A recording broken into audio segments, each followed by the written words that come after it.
संस्कृत शिक्षण विधियाँ। इस अध्याय में संस्कृत शिक्षण विधियाँ के प्रकार देखेंगे। पिछले वीडियो में भाषा क्या है, शिक्षण क्या है, संस्कृत शिक्षण के उद्देश्य क्या हैं, यह देख चुके हैं। तो शिक्षण क्या है? अध्यापक और छात्र के बीच होने वाली अंतःक्रिया शिक्षण है, और जिस तरीके से यह अंतःक्रिया होती है उस तरीके को, उस टेक्नोलॉजी को विधि कहते हैं। चलिए अब हम देखते हैं कि शिक्षण विधि कौन कौन सी हैं और किस किस समय में कौन कौन सी शिक्षण विधि प्रयोग में लाई गई।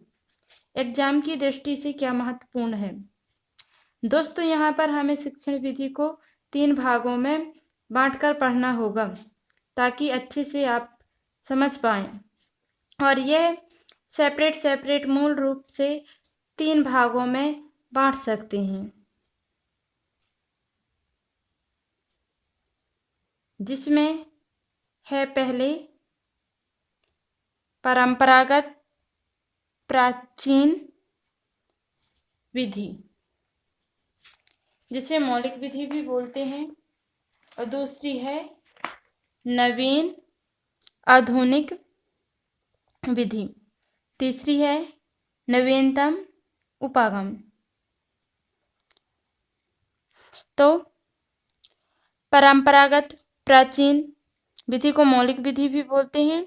इसके 2 प्रकार हैं, पहला पाठशाला विधि, दूसरा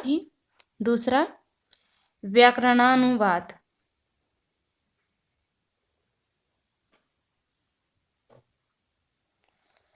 इसमें से नवीन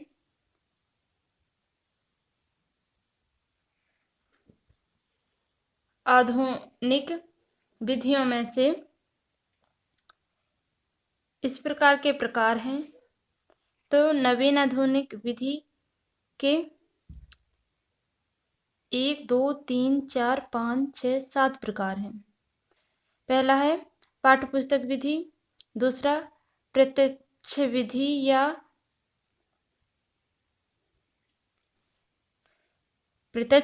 या निर्बाध विधि या सुगम विधि, तीसरी है हार्वर्ड की पंचपदी, चौथी है विश्लेषण विधि, पांचवी है संरचना विधि, छठवीं है समवाय विधि या समन्वय विधि, और नेक्स्ट है मूल्यांकन विधि। नवीनतम उपागम की 10 विधियां हैं जो इस प्रकार हैं।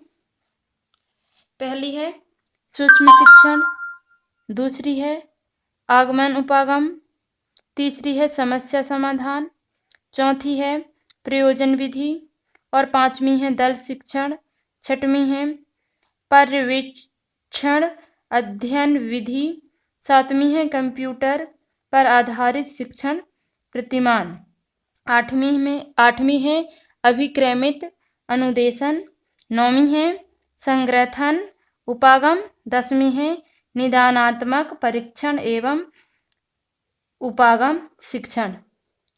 तो इस प्रकार से यह विधियां प्रकार हुए। इस प्रकार से यह नवीन उपागम के प्रकार हैं, और ये परंपरागत या प्राचीन विधि के प्रकार हैं, और ये नवीन आधुनिक विधि के प्रकार हैं। तो इन प्रकारों को अच्छे से समझेंगे एक एक करके, लेकिन इस वीडियो में नहीं, नेक्स्ट वीडियो में देखेंगे। इन्हें एक एक करके नेक्स्ट वीडियो में समझेंगे।